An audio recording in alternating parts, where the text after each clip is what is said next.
हूं आपके साथ राखी लांबा और आप देख रहे हैं न्यूज एक्सप्रेस। मध्य प्रदेश की राजनीति और राज्यों की राजनीति से थोड़ी सी अलग है। यहाँ जात पात या धर्म की राजनीति नहीं चलती। इसका अंदाजा आप इस बात से लगा सकते हैं कि शिवराज सिंह चौहान को सीएम रहते लाडली बहना योजना के दम पर जीत मिली और फिर मोहन यादव को भी लोगों ने इसी योजना के तहत सिर आंखों पर बिठा कर रखा।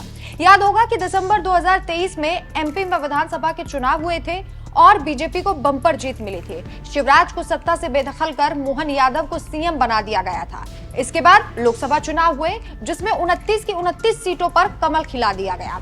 इस जीत का सेहरा मोदी और शिवराज के सिर पर बंधा। अब विधानसभा और लोकसभा के बाद बारी थी 23 नवंबर को 2 सीटों पर विधानसभा उपचुनाव की। मतदान के बाद जब रिजल्ट आया तो ये बीजेपी के लिए बहुत बड़ी खतरे की घंटी साबित हुआ। 2 सीटों के उपचुनाव में बीजेपी को 1 सीट पर जीत मिली, यानी कि बुधनी की सीट पर जीत मिली, तो 1 सीट पर ऐसी हार हुई कि जीत से ज्यादा उस हार के चर्चे होने लगे। उपचुनाव में मोहन यादव सरकार के कैबिनेट मंत्री रामनिवास रावत को विजयपुर की सीट से हार का सामना करना पड़ा। रामनिवास रावत को कांग्रेस के लो प्रोफाइल नेता ने शिकस्त दे दी।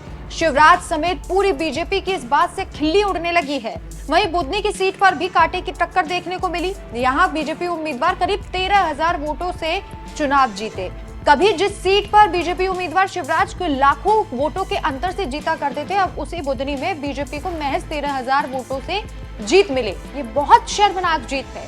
इस सीट पर शिवराज की प्रतिष्ठा भी दांव पर लगी थी। यहाँ शिवराज का घमंड टूटा। बुधनी की सीट पर जीत का मार्जिन बेहद कम रहा और ये शिवराज सिंह चौहान के लिए शर्म की बात थी, क्योंकि शिवराज सिंह चौहान ने बुधनी की पूरी जिम्मेदारी कार्तिकेय को दे दी। शायद ये सोचा होगा कि बेटा वो कमाल कर दिखाएगा जो पहले होता था, लेकिन शिवराज का यहाँ कम पहुंचना शायद भारी पड़ा बुधनी और विजयपुर दोनों सीटों पर।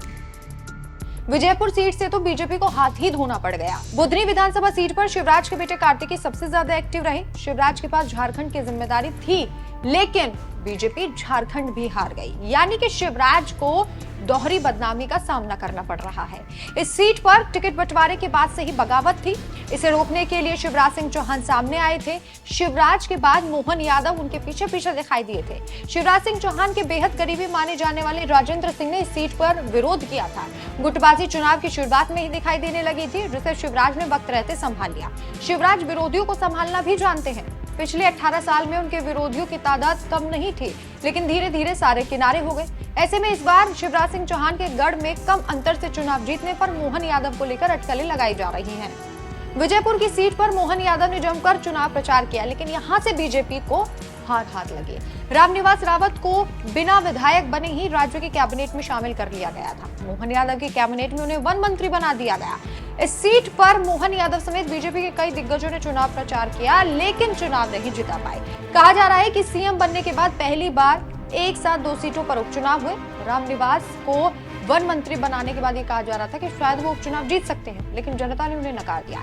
ऐसे में कहा जा रहा है कि शिवराज सिंह चौहान का घमंड भी टूटा और मोहन यादव अपनी परीक्षा में फेल भी हो गए। इस खबर पर आपकी क्या राय है, हमें कमेंट करके जरूर बताएं। नमस्कार।